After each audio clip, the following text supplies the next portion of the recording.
Saudara-saudari terkasih, apakah saudara sudah memulai hari ini dengan penuh sukacita dan punya niat untuk berbuat baik meskipun kecil? Semoga Tuhan memberkati niat baik saudara. Saya sedang berada di Kaliori untuk memberi retret para frater. Dan kemarin saya berjalan dari pastoran menuju ke aula untuk mengadakan pertemuan dengan para frater dan bruder. Di tengah jalan saya ketemu seekor kucing liar. Di sekitar Kaliori ini ada banyak sekali kucing liar. Dan saya ketika bertemu kucing itu langsung pasang status kuda-kuda dan siap untuk lari. Lalu dia mulai menggeram, menunjukkan bahwa dia takut, tetapi sekaligus juga mau menyerang. Padahal saya santai-santai, saya tidak sedang berpikir tentang kucing itu. Saya mau lewat saja. Dan saya tersenyum kepada kucing itu. Tapi kucing itu tetap lari saja begitu. Lalu tadi pagi saya ketemu lagi kucing lain, warnanya berbeda. Saya lewat, dia tidak bereaksi apa-apa. Malah dia kemudian ketika saya melewatinya, dia lalu mengikuti saya dari belakang dan mulai ngelendot di kaki saya. Saya juga tidak sedang berpikir tentang kucing itu. Saya dalam keadaan tenang karena sedang menuju ke aula untuk memberikan refleksi kepada para frater dan bruder. Apa yang saya pelajari adalah bahwa kucing yang kemarin, yang agresif, yang takut, dia pasti mempunyai pengalaman bahwa dia pernah dikejar, dilempar, atau diusir. Mungkin karena mau mengambil makanan. Dan pengalaman itu membekas di dalam instingnya. Sehingga setiap kali ketemu orang, dia langsung pasang kuda-kuda. Ingin segera lari atau melawan. Sementara kucing yang tadi pagi saya temui, dia mempunyai pengalaman. Mungkin dia ketemu orang yang suka kucing. Sehingga ketika bertemu dia, malah justru dipegang-pegang, dielus-elus, dan dikasih makan. Karena itu ketika saya lewat, dia langsung mengikuti saya di belakang.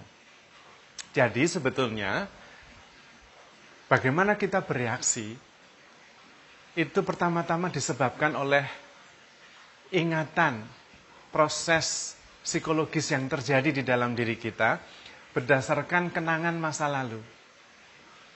Ketika kita dibesarkan sampai sekarang, kita mengumpulkan informasi, mengumpulkan ingatan, mengumpulkan kenangan.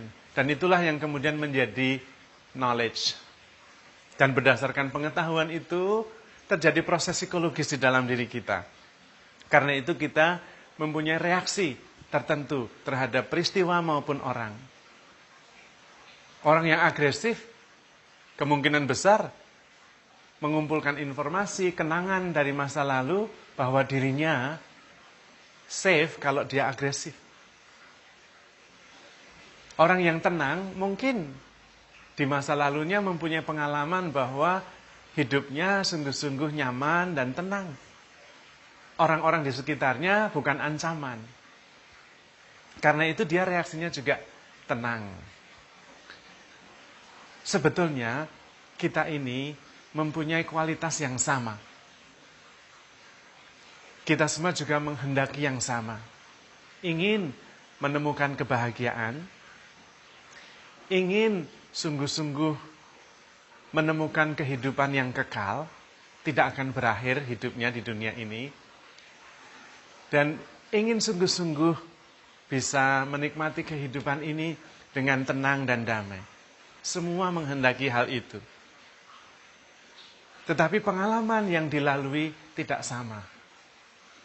Kesalahan terbesar adalah kita kemudian mencari kedamaian itu di luar diri kita. Mencari hidup kekal itu di luar diri kita. Padahal semuanya ada di dalam diri kita.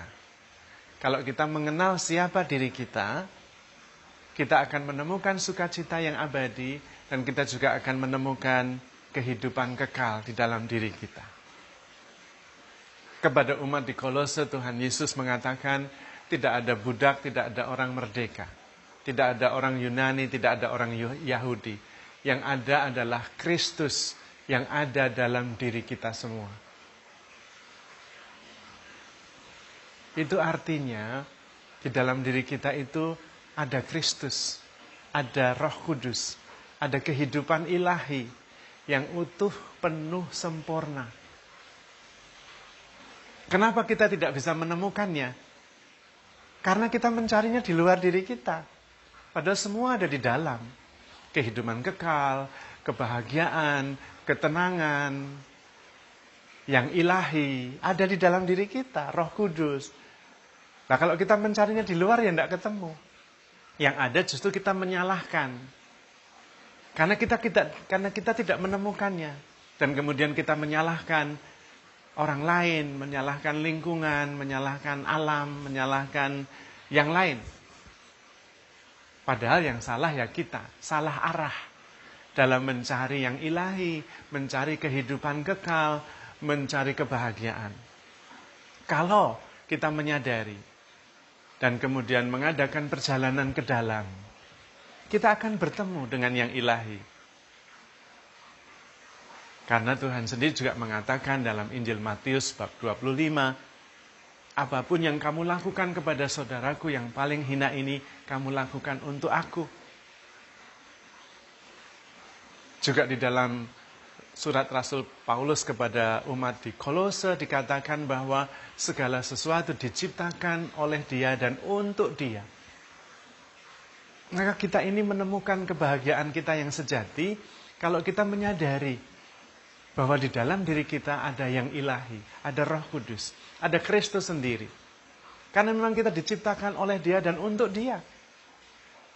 Nah, mengenali diri itulah sebagai yang ilahi, sebagai roh yang selalu bersama Tuhan, itu yang membuat kita menemukan kenyamanan, kebahagiaan, keutuhan, yang disebut dengan homecoming. Namun kita seringkali tenggelam di dalam perasaan dan pikiran. Maka pertumbuhan rohani sebetulnya sangat sederhana, yaitu perasaan, pikiran, dan batin kita terbuka. Sehingga menemukan di dalam diri kita roh ilahi yang utuh, yang penuh, yang sempurna. Mengenali diri sebagai spiritual being yang mempunyai human experience adalah kesadaran, adalah keselamatan, adalah sukacita. Maka seorang imam Yesuit namanya Pierre de Sardin dari Perancis selalu mengingatkan kita bahwa kita adalah spiritual being dengan human experience, bukan sebaliknya.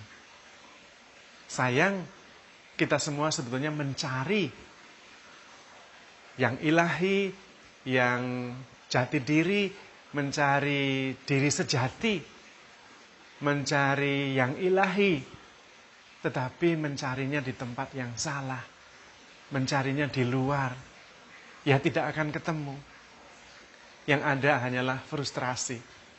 Seperti juga Santo Eugenius, ketika dia dalam retret dan sadar bahwa dia sekarang ini salah mencari selama ini, maka dia kemudian mencatat di dalam buku catatan retretnya betapa selama ini dia salah mencari, menemukan kebahagiaan yang ilahi di luar dirinya, di luar Tuhan yang ada selalu di dalam dirinya. Karena Tuhan selalu menemani kita, ever present, Immanuel. Tuhan sudah mengutus Roh Kudus di dalam diri, tetapi terus dia keluar mencari di luar dirinya. Maka mari kita mencari Tuhan, mencari kebahagiaan dengan masuk ke dalam diri kita.